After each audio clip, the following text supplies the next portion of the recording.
Shalom, perkenalkan nama saya Ariela Putri Susanto dan tujuan saya membuat video ini adalah untuk memenuhi tugas besar saya. Di sini saya akan membahas terkait hakikat gereja dan mari kita mulai. Mungkin kalau ditanya ke beberapa orang, kira-kira apa sih pengertian gereja, gitu kan? Mereka akan menjawab gereja itu sebuah gedung, gitu kan? Dimana gedung itu berarti punya makna luas, mewah gitu kan di kalangan elit gitu. Terus punya tempat parkir yang luas dengan sound system, dengan alat-alat musik, dengan mic yang mahal, yang punya merek gitu kan, dan lain-lain gitu. Tapi fakta yang sebenarnya bukan itu.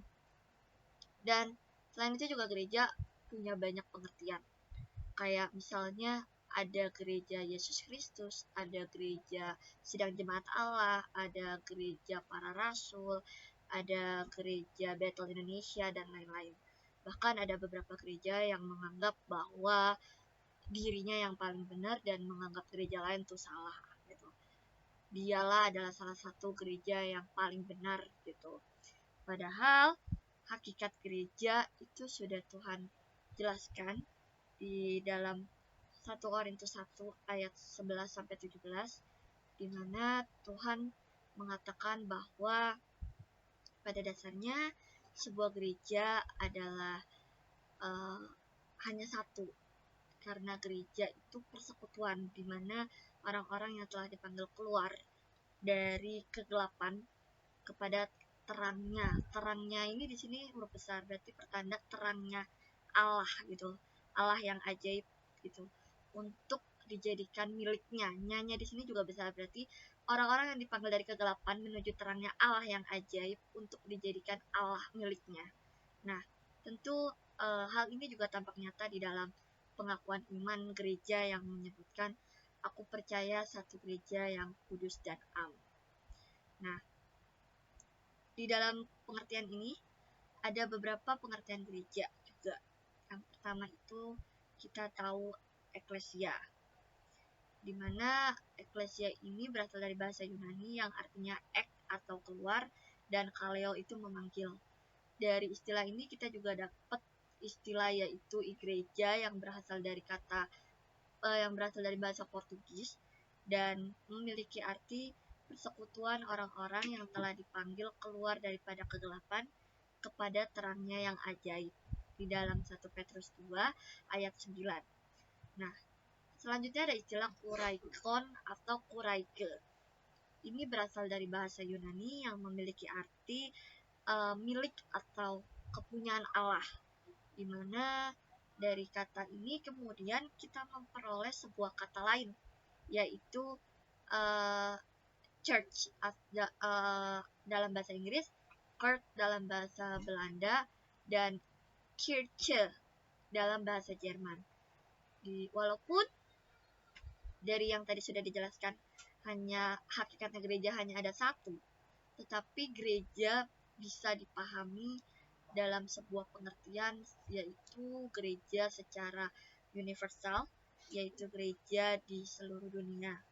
Artinya semua orang Kristen yang percaya kepada Tuhan yang tersebar di seluruh bumi itu terdapat di dalam Lukas 17 ayat 20 sampai 21, yang telah dibaptiskan di dalam Roh Allah dan menjadi anggota tubuh Kristus.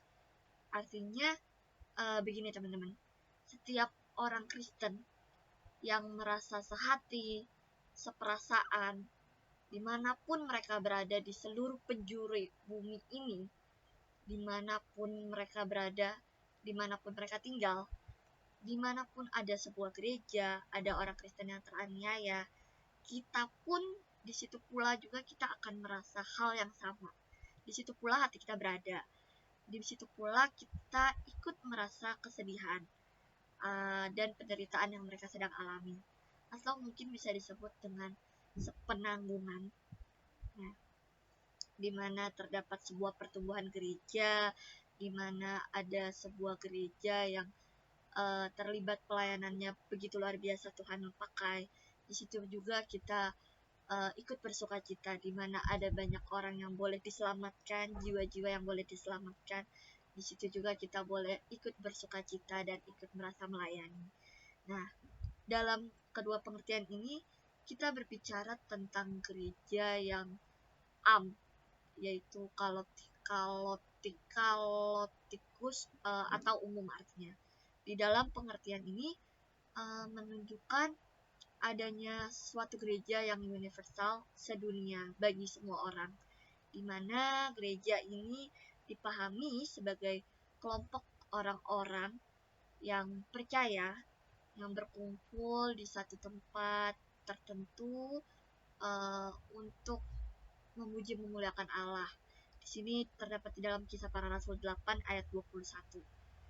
Di mana di Alkitab pun disebutkan ada jemaat di Yerusalem, jemaat di Efesus, jemaat di Kenkrea, jemaat di Tesalonika, di Korintus, dan masih banyak lainnya yang gak disebutkan gitu kan, yang tersebar di dalam seluruh penjuru di dunia ini gitu. Tapi di dalam pengertian ini kita bisa memahami bahwa gereja yang mula-mula memahami dirinya sebagai satu kesatuan yang menampakkan diri di seluruh dunia, di tempat yang berbeda-beda dan di berbagai penjuru bumi ini. Selanjutnya, di dalam pengertian ini pula kita bisa memahami bahwa gereja ini itu termasuk yang ada di Indonesia, termasuk diri kita, gereja kita masing-masing, gereja tempat kita berada saat ini.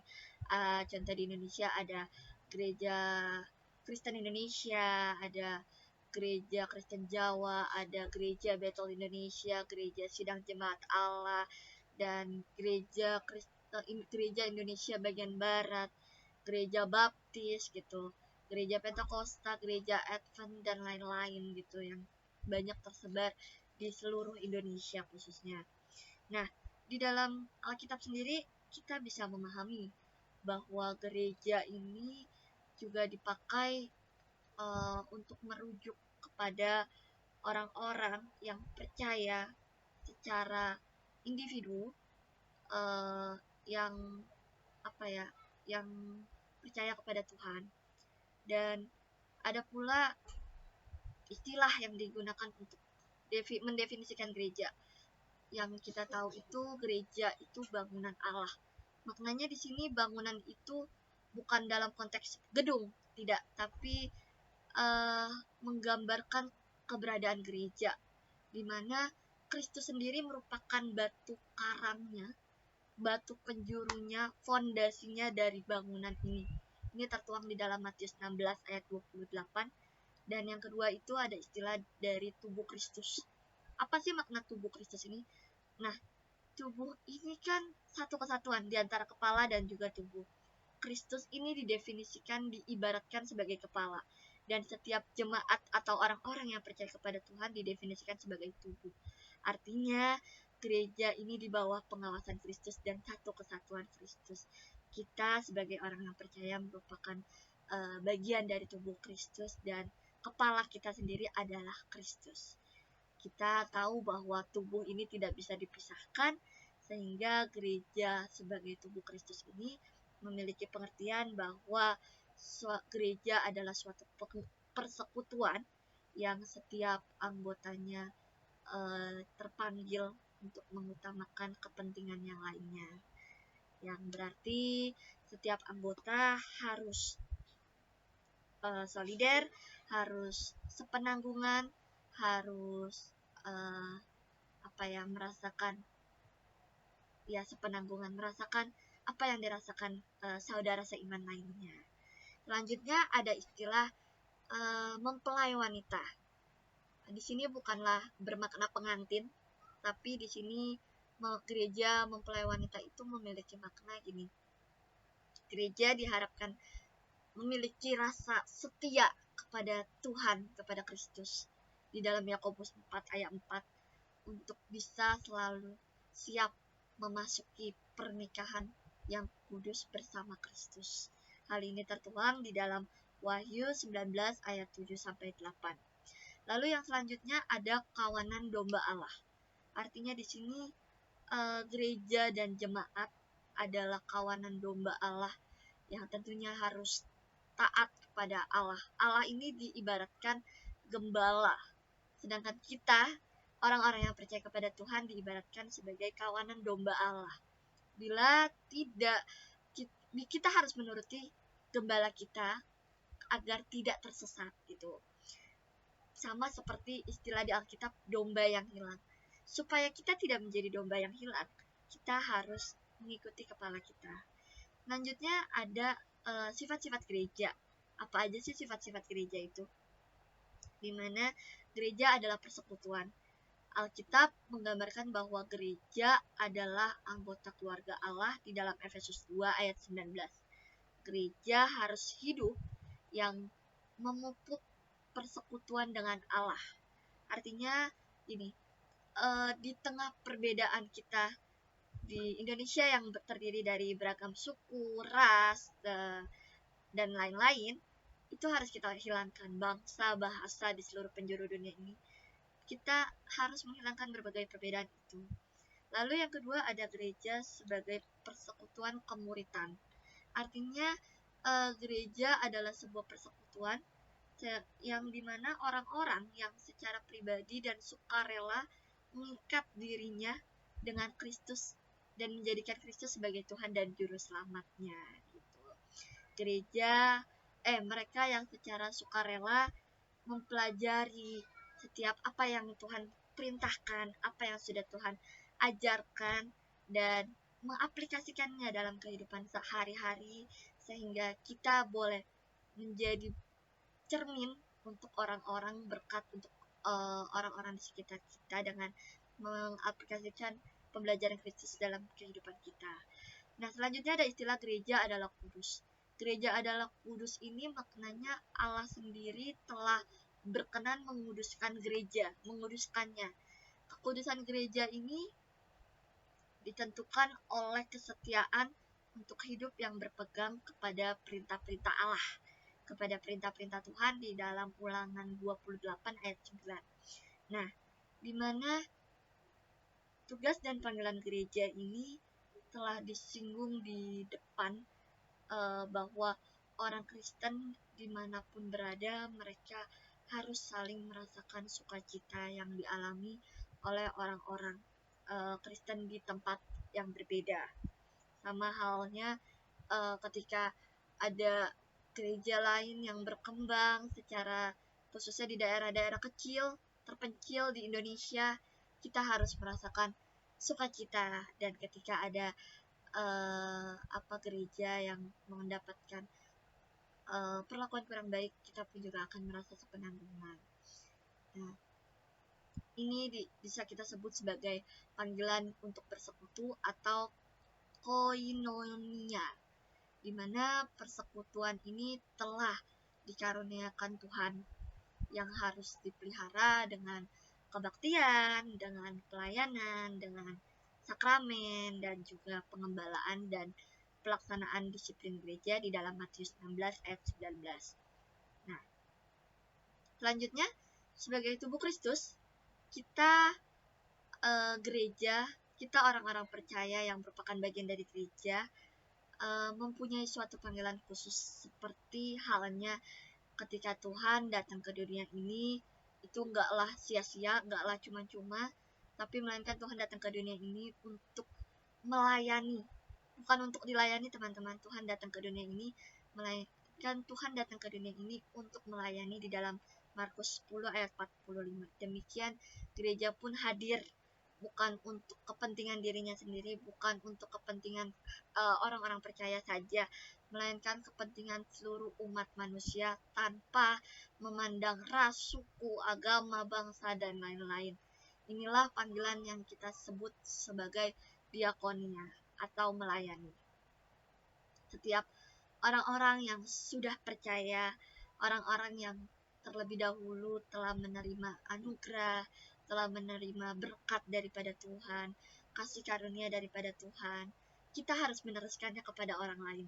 Jangan berhenti di kita, melainkan kita harus terus menyalurkan berkat tersebut untuk menjadi berkat di sekeliling kita. Gereja harus mengungkapkan rasa terima kasih atas kasih karunia yang sudah Tuhan berikan dengan melakukan semua pekerjaan-pekerjaan baik di dalam Efesus 2 ayat 10. Dengan cara inilah keselamatan atau shalom telah dikerjakan oleh Tuhan Yesus menjadi nyata dan dirasakan oleh seluruh umat manusia di dunia ini, yang bahkan untuk orang-orang yang belum percaya Dia, dengan kita bisa mengaplikasikan, dengan kita bisa memberikan contoh nilai itu, kita berharap ada banyak orang yang bisa lebih lagi mengenal Tuhan. Nah, selanjutnya ada panggilan untuk bersaksi atau marturia, yang dikatakan dengan kata-kata atau perbuatan dalam kehidupan kita sehari-hari di dalam Matius 28 ayat 16-20, di mana Tuhan sendiri mengatakan dengan jelas bahwa nilai kasih dalam pelayanan kita kepadanya itu ditentukan berdasarkan apa yang telah kita dan apa yang akan kita perbuat kepada sesama kita. Ingat perintah Tuhan bahwa kita harus mengasihi sesama kita. Dan ini tertuang di dalam Matius 25 ayat 31-46, di mana dalam panggilan untuk bersaksi itu juga tersirat panggilan gereja untuk mempersatukan dirinya atau oikoumene. Nah, kadang-kadang kita tahu bahwa panggilan ini disebut juga sebagai panggilan gereja gitu kan. Di dalam Yohanes 17 ayat 20-21, Tuhan itu mendoakan murid-muridnya. Kurang lebih bunyinya seperti ini. Supaya mereka semua menjadi satu sama seperti Engkau ya Bapa, di dalam aku dan aku di dalam Engkau, agar mereka juga di dalam kita. Artinya gini, supaya dunia percaya bahwa Engkaulah yang mengutus aku. Dengan demikian teman-teman, kita bisa melihat jelas bahwa panggilan gereja ini tidak dapat dipisah-pisah. Mereka adalah satu kesatuan yang terjalin erat, yang utuh gitu, yang terkoneksi, yang saling berkesinambungan untuk mendukung satu sama lain. Terkadang kegagalan gereja di dalam melakukan salah satu dari panggilan tersebut memiliki arti bahwa kegagalan dalam keseluruhan panggilannya. Demikian untuk presentasi saya kali ini. Kurang lebihnya saya memohon maaf. Terima kasih, Tuhan Yesus memberkati.